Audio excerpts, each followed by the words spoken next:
Hello everyone, today I would like to show you all how to use math notes in iPhone iOS 26. Let's have a look.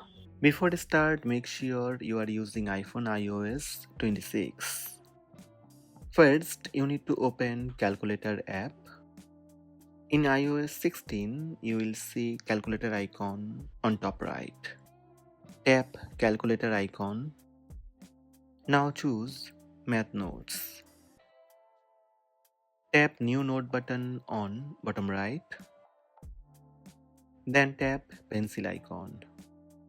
Depending on your preference, you can use Apple Pencil, your finger or keyboard for your math. Let's write any math.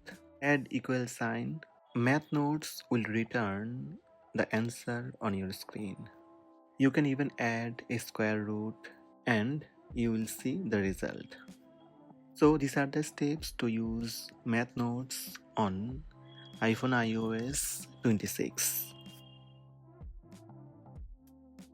Hope this video help you. Please subscribe my channel by tap subscribe button. Also tap the bell icon to receive notifications about all new videos.